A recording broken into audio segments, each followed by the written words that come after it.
Hey guys, and welcome to a YouTuber Smackdown featuring the legendary Logic, as well as RTK's very own Human Boy, yes, as the kind of new dominant faction in the game, the Beastmen, have a bit of a showdown. They're looking to smack down the Greenskins, who used to be #1, but that was a long time ago now, and it looks like you guys need to get with the times. At least that's what the Beastmen think, but the Greenskins looking to try and prove to everyone they are still the top dogs. So let's hop into this. For the forces of the Beastmen and Mr. Logic, we have Ungor herds dotted all the way along the front line, including the destroyers of Drakwold on the right-hand flank, and on the left-hand side we have the Blackhorn Ravengers, who look particularly awesome as well. I love their little glowing rune axes. They're going to be charging in, looking to bring death and destruction wherever they go. In the central line, we do have Ungor Raiders, 1, 2, and 3 dotted along there, and Centaurs are backing them up. Centaurs are very, very powerful right now, and arguably the most important and most useful unit in the Beastmen roster. Over on the right-hand side, we do have double Tuskor chariots kind of lurking in the trees, and on the far side, we have some Razorgore herds, and do we have more on this side? No, looks like just the one over on the far right-hand side there. We do have Torx the Brassball, of course, coming in with all of his usual buffs, as well as a pesky Gorball brother, and on a chariot with a Brave Shaman of Wild, coming in with Traitorkin, as to be expected, though it looks like we're actually going to see a second spell as well. Oh, Devolve, okay, so pretty good stuff there. Nice Torment picks all round. The forces of the Green Boys, we do have some Gobbos in the front line. I do love myself some Goblins. We've got 2 on the left-hand side and 2 on the right. Lovely symmetry there. And in the center of the battlefield, we have some Savage Orc Biggins. 2 units. Sandwiched between them is a unit of Black Orcs as well, led by the mighty Wurzag himself, the Great Green Prophet. There's also Goblin Big Boss, as well as a Black Orc Big Boss. The Black Orc Big Boss actually going alongside the Black Orcs is really not a bad idea whatsoever. He will be buffing them up quite nicely here. And Wurzag is really awesome in his own right. He's coming in today with Effigy of the Git. We also have Get Back Ear, Brainbuster, and Gaze of Mork. So a relatively cheap lord who's going to be constantly popping these cheap spells to proc Bonewood Staff, which is a super lovely extra 20% charge bonus and 12 melee attack for 17 seconds. Considering he can pop those spells really rapid fire and quite quickly, I like that combination quite a bit. We have some Goblin Wolf Riders in the back, as well as some Orc Boar Boys, so a decent amount of cavalry all the way along. And then we have the one, the only.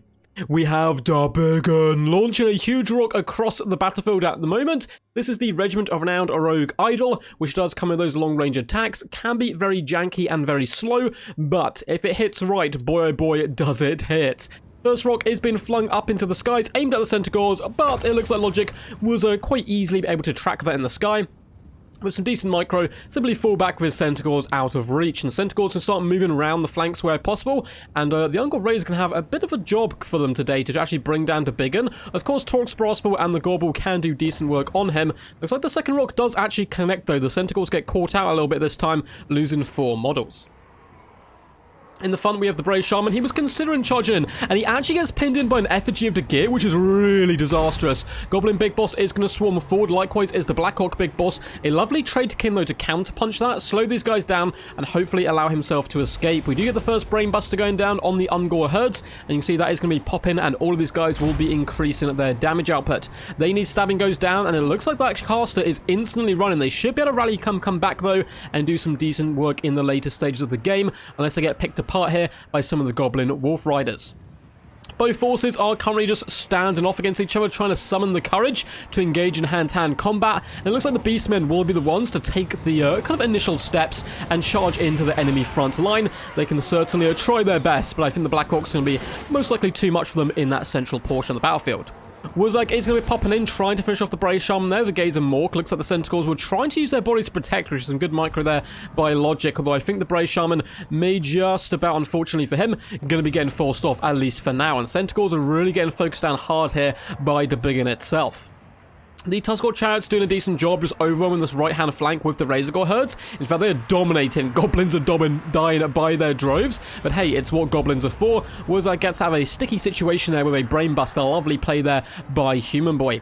The Gorball's going to be pushing forward, as is Torx Brassball, both aiming at Darbigan. However, the war is popped, and the war is scary. Ungor Raiders continuously pouring on the pressure onto Darbigan. It's going to take a lot of jagged arrows to bring down such a beast of majestic stature as itself. Centaur's going to be used here to rear charge the Orc Boar Boys, a lovely pinning pinning kind of tactic here by Mighty Logic here. Centaurs coming in with the Blackhorn Ravengers, and more Centaurs slamming into the rear. They should easily be able to overwhelm the Orc Boar Boys and drag them down for good.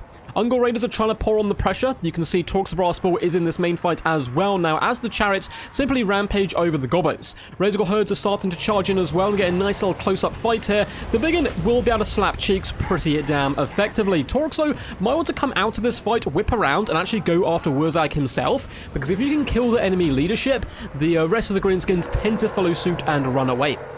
Tuskor Chariots doing some lovely swooping in and darting away tactics, just that glorious hit and run. Likewise are the Razorgore herds, just focused down units on the periphery of the battlefield, looking to dominate and drag them down. It does look like the Savage Orc Biggins having a relatively decent time, though, chasing off the Ungor Raiders. We do have a lot of them fleeing, but it does seem like the Brave Shaman has managed to rally here, but another Gaze of Mork goes in. That Shaman has been dealt with masterfully so far by Wurzag, proving once and through who the better spellcaster is. I think we got one trade to kill off, and that was it, and that could be proven absolutely crucial here in this game, as Torx the Brass Bull is just getting, bam, slapped across the face by the Biggin. But the rest of the Greenskin force not having such a good day.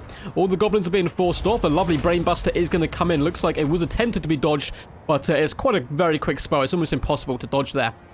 Ungor Raiders are being forced back. We do have a load who can come back and rally to the main fight, and it looks like there's a decent amount of mobility. We have a lot of Centaurs left. We have the Razorgore Piggies. The Tuskor Chariots are doing very good. So this fight is certainly not over, though. I would argue it's in favor of the Greenskins at the moment. Wurzag does a 316 no-scope shot there, point-blank range into Torox, who's having a whale of time trying to take his head from his shoulders. Only up to 8 kills so far, the mighty Torox, and he is bounding after Wurzag. Get back here, you little green rat. He's trying to chase him away, but Wurzag's like, nope, nope, nope, nope, nope, not today whatsoever, and Wurzag should be able to escape there, hopefully. Ungor Raiders are starting to pour on the fire, and you can see the majority of the Greenskin force is starting to break. Even the Blackhawks are really struggling, as those Tuskor Chariots are just constantly hitting and running, darting in, and really just whittling down the infantry of the Greenskin forces. And it does look like Wurzag may get caught here. Centaurs are desperately trying to surround him with Torx the Brass Bull, but he is able to escape, and that is massive. Oh no, he maybe gets caught here. Wurzag is running for his life. The pig is fleeing, but Torox does have to move back. The Blackhawk Big Boss is a rather scary competitor for him, due to the fact how low his HP is right now, and we get a Gaze Mork into the back. That's probably Torx going to be going down here, just 106 HP. He is barely clinging on.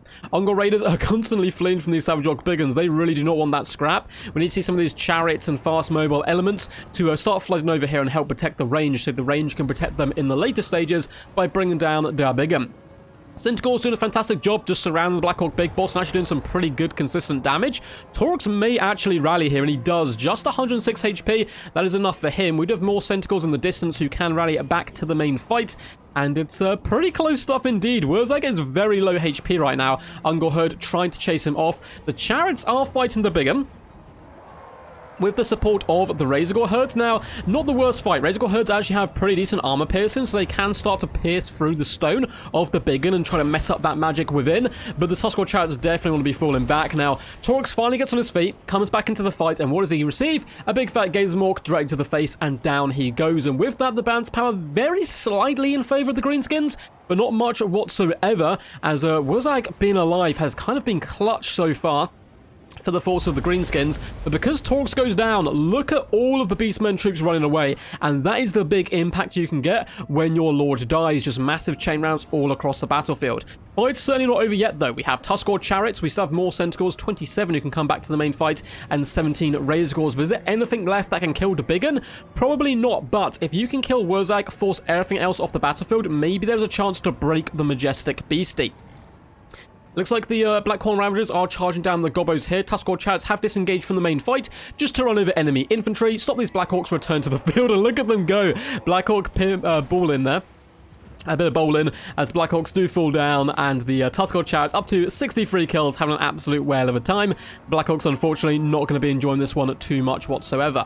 In the distance, we can see the Razorgore herds are being used now to surround and beat down the Blackhawk Big Boss. The Greenskins definitely want to try to rally together as much as possible around the Biggin. It still has decent amounts of ammunition. Wurzag's been used to chase off Ungor Raiders, which is really good play here. However, if he gets caught by these Tuskor Chariots, it could be a bit of a disaster, but I think it's worth the risk, simply due to the fact the Ungor Raiders are going to be the main threat to the Biggin in the later stages of the game. Tuskor Chariots are trying their best up against Wurzag, but he is certainly no slouch in combat, at least for a caster. and he seems to just about be holding his own there.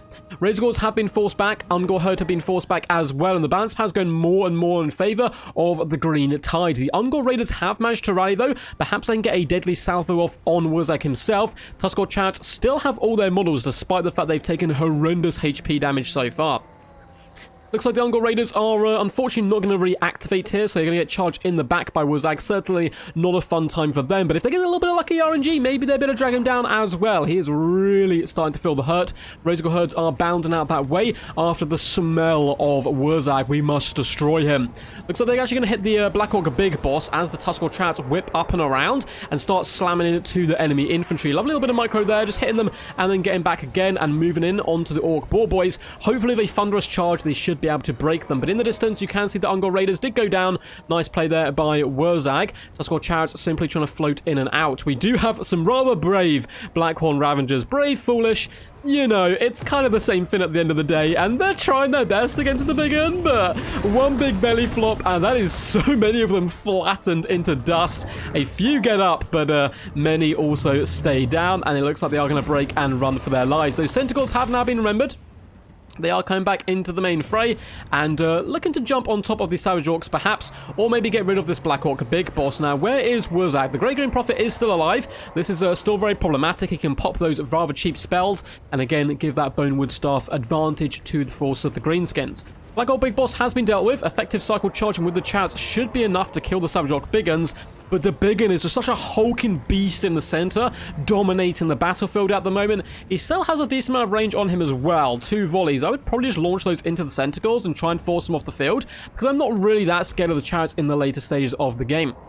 Black Orc Big Boss is running for its life. Chariots once again surround Wurzag. Get back here has been popped, and he's down to 360 HP. Tuskor Chariots doing a bit of a number on him on the charge, although they do decide to fall back, it would seem, and maybe come in and to reactivate their charge bonus where possible. Centaurs are trying their best as well, but Army Losses is getting deadly close. Can the Great Green Prophet predict yet another Greenskin victory as the Tuskor Chariots try to surround him, but they break, and yes, the Great Green Tide shall be victorious.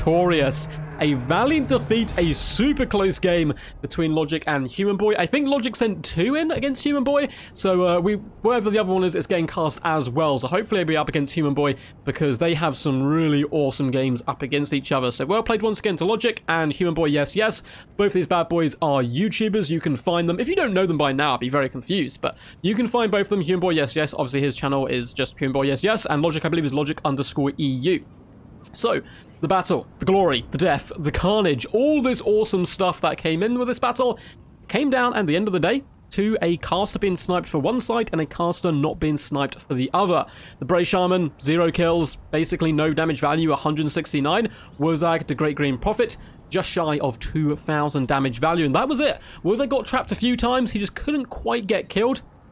If his head had been taken from his shoulders by Torque's brass ball, this probably would have been a very different battle, but hey, that can all be said in hindsight. This is the way history shall remember it. Hope you guys enjoyed this one. I'll hop into the kills, damage dealt, damage value, all that good stuff in just a second. But if you guys enjoyed this one, make sure to leave a thumbs up, subscribe as well for more content into the future, and drop a little comment down below. I am thinking of starting to do 2 videos a day. I'm not sure how rigorously I'm going to stick to that, but always double check with the channel and see when videos are coming out, because YouTube kind of hates pushing multiple videos a day. There's a load of links down below in the description to my Twitch, to my Patreon, to my Discord, loads of awesome stuff. Feel free to check it out if that is your jam. But let's hop back into this. Let's start with the Beastmen forces, because Logic had some really good micromanagement, particularly with his Tuskor Chariots. 75 and 77 kills apiece, 1,000 damage value and 555. Not shabby whatsoever, just really breaking up the goblins, breaking up the Savage Orc Big Uns, breaking up the Black Orcs, just winning the infantry fight without even having to use any of his own infantry. 104 kills on the Razorgor Herds with 583 damage value. Centaurs did, okay, 740, 750 kind of damage range. 94 kills, 50 and 30. Ungor Raiders, unfortunately, were never really left alone to shoot that long into the Rogue Idol. 2 kills seems pretty poor, not the best damage value, but this unit, 768, they were able to fire a little bit longer, and if that other unit had managed to rally and come back and kind of keep their wits about them away from Wurzag, you never know. I mean, the Big Un was quite healthy at the later stage of the game, though, but it doesn't have the greatest leadership. Blackhorn Ravengers got 88 kills, 620 damage value, 585 for the Destroyers of Drakwold, and the rest of the Ungors, you know, mid, kind of lower hundreds damage value-wise, mid-hundreds kills. For the Gorbel, 340 damage value, 169 on the Brave Shaman, and 1,500 on Torx Brass. But he tried his best. He saw Big Rock, he wanted to smash Big Rock. Unfortunately, Big Rock smashed him. Wuzak, the Great Green Prophet, over 12k damage dealt, just shy of, 2,000 pretty much damage value, 62 kills, and just constantly activating those cheap spells to get that extra melee attack helps so much, particularly with the Rogue Idol, just making something that hits really hard, hit even more often is really nice. Golden Big Boss, 1,000 damage value. Oh, that's disgusting. A lot of that was on that Brave Shaman. 1.3 as well on the Black Orc Big Boss. Little Gobbos Who Dreamed, 58 kills, 84 kills, 0 kills, and 30. Not too bad. The Savage Orc Biggins got 948 damage value, 589 with 174 and 66 kills apiece. 111 kills with the Black Orcs, 1,000 damage value. This was kind of the elite core which managed to win the infantry fight in the early stages of the game and then just get run over by the chariots in the latter stages. Goblin Wolf Riders unfortunately didn't fare too well. 84 damage value, 63, 252. They kind of tussled with the wrong piggies and the wrong chariots at the wrong time and just got annihilated there.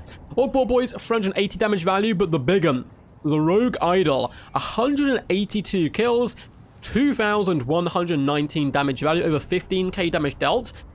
He's got such a cool unit, like animation-wise, it really does give me such great hope for Warhammer 3. We're going to get some of the craziest animations, and the Nurgling ones that we've got to see recently, yeah, it's going to be a wild ride, so hopefully you guys will stick around for that as well. But until next time, peace, and as always, stay